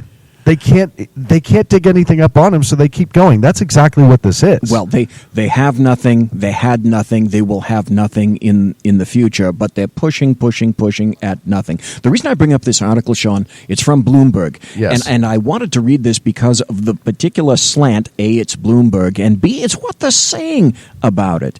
President Donald Trump's interview with the New York Times on Wednesday has stirred speculation he may consider firing special counsel Robert Mueller for investigating Trump's business dealings as part of the Russian probe. But, okay, this is Bloomberg saying that. This is not Sean saying that. Bloomberg yes, is Bloomberg. saying Bloomberg. Real Kim is saying that Trump can't fire Mueller directly according to the law that authorizes Mueller's probe. If he tried law, now I'm not cognizant of that particular law. It says Bloomberg writes if he tried it's always about being dire, absolutely dire. Trump could set off a chain reaction that would throw the Justice Department into upheaval. Total upheaval, chain reaction. Dogs and cats living together. Mass hysteria. Get out of my head. I knew you were going to say that. I knew you were going to go there. Thank you for doing that and going there for me. He can fire him. At the end of the day, he can fire him. Look, the thing about special counsel is you're a contractor. At the end of the day, you're a contractor. You're brought in to contract and be the special counsel. And it doesn't mean that you have right and authority to do whatever you want and investigate wherever you want. And I know we've had that discussion with Matt and I this morning from Republican Liberty Caucus. But at the end of the day, I've yet to see any language that says to me that the special counsel can just keep expanding his scope ad nauseum as much as he wants, depending on. And like I said before, they haven't found shit on what the original scope was, so they're just going to keep venturing. Now, hang on. If he's seen, you're not on yet. You're not on. But if he sees true criminality, that's a different venture. But when you just keep trying... Hang on, I'm searching the United States Code for ad nauseum. Right. I don't see it. It's not in here. It's there. It's not in here. It's not in here. No, Bloomberg says it's there. It must be there. Easy. What they're saying is only the person acting as Attorney General, currently Rod Rosenstein, on matters related to the probe can fire Mueller. And Rosenstein has said he won't do it without, quote, good cause. So here's what Bloomberg concludes. They say, so Trump would have to purge the upper ranks of the Justice Department until he found someone willing to follow his orders and dismiss the special counsel. They go on by saying he'd almost certainly begin by dismissing Rosenstein himself, whose political loyalties Trump questioned in the Times interview on Wednesday, in which he also warned Mueller against broadening his investigation. Such Here we go. And again, it's the way in which this is crafted that it's just they can't help themselves. It's inherent in their human journalist genome. They can't help but write this site. They said such a scenario would parallel President Richard Nixon's 1973 Saturday Night Massacre, when Nixon forced out the top 2 officials in the Justice Department in order to oust the Watergate special counsel. They can't help themselves. No, they can't. No matter what, they can't. It's absolutely unbelievable to me what they will throw darts at to try to see if they can get a bullseye. And listen, we see this with the leftist media like crazy, right? All they keep doing is expanding and going after the most ridiculous things in the world. But I was talking to somebody here the other night, and I can't remember who it was, but we were talking about Trump playing the media and how even his gaffes and his, quote, faux pas somehow always turn out faux pas. Thanks, Clint. Okay. Thanks. No problem. It's not a cat. It's not 4 paws or 4 paws. Okay, that's not funny, and I'm not laughing. Okay. Oh no, yes you are. No, no, you're laughing, and you forget who the boss is. Look at this. Look at this face. No, but I'm laughing too. It's fine, kitten. I'm laughing too. It's fine, kitten. Kind of fun. And how well he plays them against themselves, and he creates these things that they go chasing around and chase their tails about, and all of a sudden they come out looking like assholes. And he's done it to them so many times that I still can't believe that any major newspaper jumps on bullshit so quickly to try to be that. What he's done to them is proved, like, you can't do this flash reporting that we've got into where it's like, hey, this 10th of a quote now becomes the headline. Well, it was taken out of context in 15 different ways. Yes, but this is the headline, right? But meanwhile, the last administration, everything got swept under the rug. And he's calling them out on this stuff, I think, and letting the American, he's flaunting it in front of them of, look at what imbecilic assholes you guys are. And you'll bite on anything I say, and you have still yet to prove anything. Nobody can prove anything. That's the most amazing thing. Absolutely nothing. But the major difference is this. The Obama administration, Hillary Clinton, and all those other minions, we're not talking about they said bad words about female genitalia.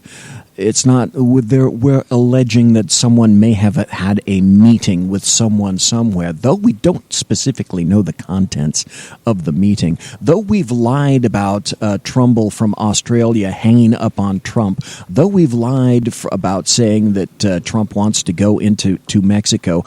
No, those are all lies. What we're talking about is a foundation named after the Clintons that has consistently violated America, the uranium one, sold things to the Russians, and then we're also talking about no one seems to care about 5 dead Americans under the auspices of the Obama administration. First, Brian Terry for running guns. Yes. And then 4 people who died, including Ambassador Stevens in Benghazi. We're talking deaths of not just people in, Sudan, Syria, etc. These are Americans who have died.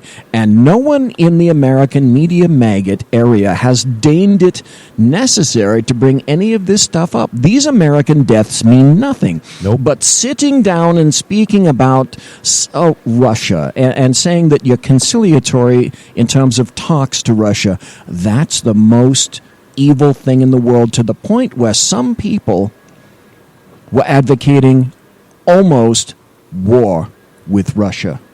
Where the fuck does that come from? Look, our first Freedom Fest here, Chris Tonto. Yes. Was a great guy. Amazing we guy. About this before. He was here with us, did a book signing with us, and he was, for those of you who may or may not know or remember who Tonto is, Chris Peranto. He was in Benghazi. He was one of the operators that responded. He was there that night. Wrote a book. He was in the firefight. Wrote a couple books, actually. 13 Hours in Benghazi. And it turned into a movie. Co-authored 13 Hours in Benghazi, turned into a movie, and he has a new book out now as well. Oh, really? But he I remember him saying that I think Michael Bay produced that movie, if I'm not mistaken. He did. And he was talking about how he couldn't be seen at a conservative event because the moment Hollywood knew this movie was going to be making, and if they thought he was conservative or whatever, the project would have been shut down immediately. And they were almost done film. Like they'd gone a long way, and it pissed him off. Yeah. What he liked about it though is he said that he thought Michael Bay treated them very fairly. Yes. In that he allowed the story to be told without really delving into the politics. Which, okay, that's fair, right? If you're telling a story, perfect. At least the story got told. But even with that movie, and I think it was pretty successful. It was a successful movie and a successful book. If I could interject here just for a second. The biggest disagreement that leftists had with that is that they say that, no stand-down order was given. Oh, really? Really? Who the fuck would know better than Peranto as to whether or not that truly happened? So what does he benefit, cui bono, when he says that this is the way it actually happened? Right. How does he benefit by then lying, by creating this lie? Yes, I agree. He doesn't benefit. It doesn't change the amount of bravery that was shown in that movie, right? If that standout order wasn't there, they still would have had to go in and have the engagement anyhow. Absolutely. They still would have fought until help arrived. Yep. It does not change the amount of bravery and heroism. Heroism. That was portrayed by those operators who risked everything for it. So they gained nothing by changing that to a lie for a movie or a book. They gain nothing from it. There's no gain for them personally. No, and they didn't make millions of dollars behind the book either. Nope, they didn't. And the other thing that I remember in the promotion of the book and the movie was the fact that all of those operators sat down continuously on show after show after show saying the same thing. The truth. Yes, we were told to stand down. Yes, this is what we say. No, we're not involved in politics. No, we don't really give a crap about politics, but we do want to make sure that the fact pattern of what actually occurred gets out to the American public, which is why they were motivated to do what they did. And 4 Americans died. Yeah. That's the worst part about it. 4 Americans died, and it was made to be politicized the other way by the left, came right out trying to politicize this as a misunderstanding, as just a horrendous mistake, and over a video that was made by some knucklehead. They try to make that. They arrested him. They arrested him on a probation violation. LASO arrested quite publicly on a federal violation. Let me tell you about federal probation. It's poo-butt. Almost no one gets arrested on a federal violation. So where did that crap come from? Oh, there was a phone call made. Yeah, you bet. Ding, ding, ding. Hello. And so, we talked about this when it first happened. It technically, yes, the guy was in violation. Mm-hmm. Technically, he could have got violated and arrested for it, because part of his probation was to not mess with electronics on any way, shape, or form on the internet. Mm-hmm. He violated that. Okay. That doesn't change the fact that has nothing to do with the goddamn story. No, right. He was a patsy. I can give you because I can give you story after story after story about how federal probation is poo-butt. However, when I say poo-butt, that makes me think that I need to transition completely over to Clint, because I would like to talk to Clint. Whoa.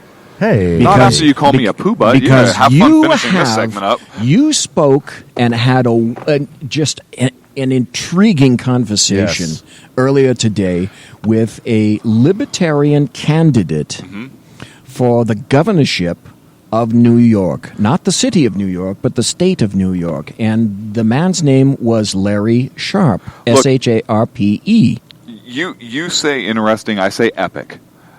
Okay, but, you know what? I'd go as far as epic, and now you say epic, I say legendary. I couldn't do it justice. Sean couldn't do it justice, and I'm really glad you're back, because I'd like to ask you, and in your own words, what it was stellar to have this guy present a logical, cogent argument, legendarily epic, to each and every question that you posed. He could think on his feet. Mm-hmm. He made sense. We didn't ask him softball questions. No, you did. There were no softballs There were no- whatsoever. First of all, There were no shrmedia.com. If you want to listen to the interview after this, that's where it's posted. Is that on the SHR interwebs? Yes, it is. And Interwebs. it's on the front page. Good, guys. So, Thank you. Clint, tell us you. about this because, I mean, you've got the insight. You pose the questions. I'd love to hear your thoughts about it. It was In a the long next interview. 11 minutes. It was a long interview. How long? I don't even know how long the interview was. It was at least 20 minutes, 25 I think minutes, it was something like that. upwards of 26 something. Yeah. In So- any event, oh my God, take it, sir. No, so this was, in my opinion, the finest interview in terms of having the interaction with the candidate that we've done. I mean, he was just like you said, BZ. He was so articulate, so well spoken, and look, we don't agree on everything. And I think that can be clear through the internet. I don't think disrespect for anything, but we had some good dialogue and some good discourse about a couple issues, and I think we agreed on a lot of things. Some things not so much, but he was able to defend his position, or at least have an answer for his position, even when kind of, I don't want to say confronted, but even when posed with perhaps a deeper understanding of the issue. And ultimately, he thoughtfully considered the position and was still able to respond. I think ultimately he saw it my way, which was beautiful. Your phrase "defended his position" was absolutely spot on. I mean, you talk about lively discourse and the ability, and that's what you said about sackheads, and that's why I'm here, and that's why you guys are here. Mm-hmm. We'd love to be able to carry on a cogent, logical conversation where leftists would give evidence and, like you say, defend their position. And every question that you asked this man was responded to in a rapid, logical fashion. I disagreed with quite a number of what he was saying, but by God, the way he was saying it, it was his job to convince us, and he did a hell of a job. He did, and I didn't disagree with most of what he said. Like you, I know you're libertarian little L. I'm more libertarian little L. Look, the fact that I want to talk first about kind of the makeup of New York, and he brought up a great point about why a Republican would never win there. They just don't exist there. They're not going to get the votes as a Republican candidate. Well, could I interrupt you just for a second? And the fact was that Cuomo, the Democrat, is not running. So he is. Oh, is Cuomo running? Cuomo's running. Yes, it's Cuomo and Mr. Sharp, and those are the two. So, okay, but they're not running a Republican. No, they're not running a Republican. Okay, all right. So Cuomo is down 46%. He's down to 46% for approval rating, the lowest he's been.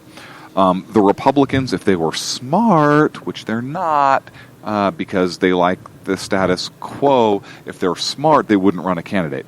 But they're going to, which would pull votes from Mr. Sharp, I think, and that's going to be very unfortunate.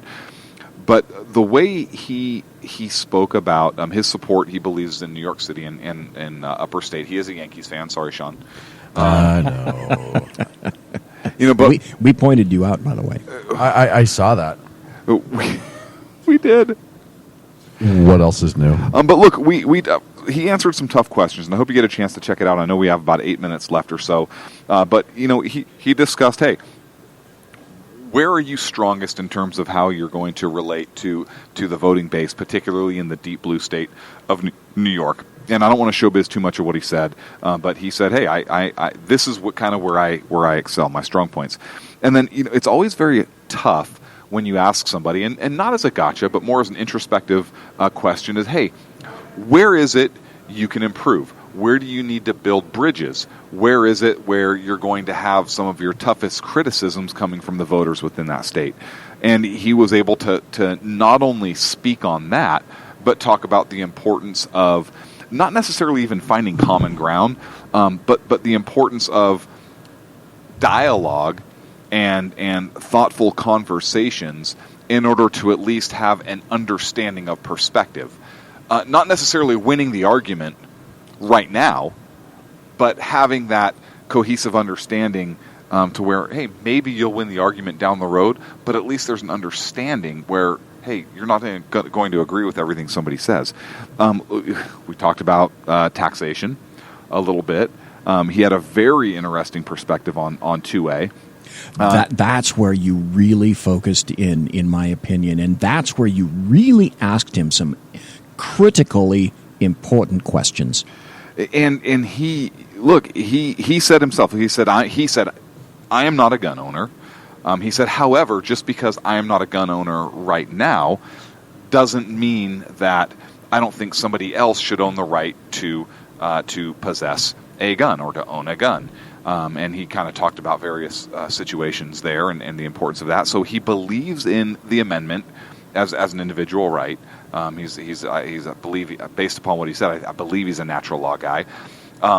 Even though he chooses not to have it, he's not pro-gun per se. He said, in his own words, in his world of unicorns and rainbows or whatever, nobody would choose to own a gun because it would be perfect and safe. And he understands that's a fantasy world. To be fair to him on this, I don't want anybody thinking that he has that actual idea that that's going to happen. But he believes in free choice. Obviously, he's a libertarian, and he believes in somebody's right to choose to own a firearm. But that kind of morphed into a discussion on law enforcement. And yes, it did. Libertarians, big L libertarians, have a view of law enforcement, and he actually used it himself. He doesn't want a Gestapo stormtrooper state. And look, we had a good discussion on that. He recognizes the importance of SWAT teams. All right, that yes, there is a need there. And when asked specifically about, hey, what happens if and when there's an attack and there's a coordinated terror attack and you need the folks on the streets to handle this, and he said, well, that's what we have a SWAT team for, and we pointed out and you brought up the issue of the need, the incredible need for immediacy. Yes. Yep, great interview. Check it out. But he kind of started. That's where he kind of started to do a little dance. Well, yes. But what I like about it is he started doing the dance. But when I circled back around, he attempted to answer the question. That's the deal. He was listening to you. Yes, he was. He didn't just go off on talking points. He was speaking from the heart. You're saying you may have shaped the policy and the beliefs of the future governor of New York, possibly. That's not what I'm saying at all. Okay, I just wanted to make sure. That's what you said. I'm not saying it's inaccurate. I'm just based on evidence. This is what I'm hearing. I'll say it for him. Listen, every person that interviews takes something away from an interview. And Clint, I'm not beyond saying that he may have taken something from this interview with you and stuck it in the wheelhouse. That's not impossible. One can only hope. Look, I hope he did, because it brought up some valid points. And on one sense, I'm on that side with him. Look, I don't want law enforcement rolling around in armored vehicles and making a traffic stop and rolling up and sticking an M4 in everybody's face for a speeding violation. I don't want that. I'm pretty sure you don't want that. I know Sean does want that. I'm kidding. Nobody. Somebody's going to pay that ticket. Nobody wants that, right? However, is there a fundamental need to have your patrol level officer trained? Now, granted, those guys do not need to go out there and be playing army in the street, but do they need to be trained in small unit tactics to respond to that level of threat? Yes, they absolutely do. Because if you're waiting for a SWAT team, you're waiting 45 minutes to an hour of response. Right. And if your patrol guys and gals don't understand how to work together in a small unit capability, they are going to be overrun, and your citizenry is going to be put in greater danger. The only other obvious answer to that would be, fine. In that case, we'll have the military respond, and then you watch a libertarian's brain explode. Oh, boy, I'll tell 2 minutes left, guys. That's absolutely true. But anyways, so I think the takeaway in the discussions were, I think he understood what I was saying, because we also talked about the importance of, hey, the officers being out there and still being involved and engaged in the community, and there really is a gap right now that needs to be bridged between the citizenry and the law enforcement community. And folks, law enforcement is an extension of that community. By no means, just understand that. The that men and women leads to an entirely massive argument for another day. It's on not that. an argument. But I was heartened to hear that he was apparently, if what he's saying, if he truly believes it, that he was saying that training is critical because the first thing that dies in a budget cut of any and every law enforcement agency is what, Clint? Training. They dies a terrible, rapid death. Yep, you will have the departments will make sure that they get in their required statewide training, and other than that, they lose it. BZ, it's been a pleasure, sir. It has. Folks, you have been listening to the Berserk Bobcats, BZ's Berserk Bobcat Saloon here on the SHR Media Network at Freedom Fest. And don't think that this is it. Don't think that we're going away, because there's going to be a whole bunch of interviews tomorrow. And it's going to be found on shrmedia.com. You're going to hear lots of things going on about Freedom Fest. It's going to be absolutely glorious. So listen, watch, shrmedia.com, monitor Twitter and also Facebook, because Sean, Clint, and myself are going to be putting out all sorts of social media. And please keep listening and watching, shrmedia.com. I'm saying goodnight. Thanks for listening, direct and live from Freedom Fest in Las Vegas, the Paris Resort 2017. Be safe and good night.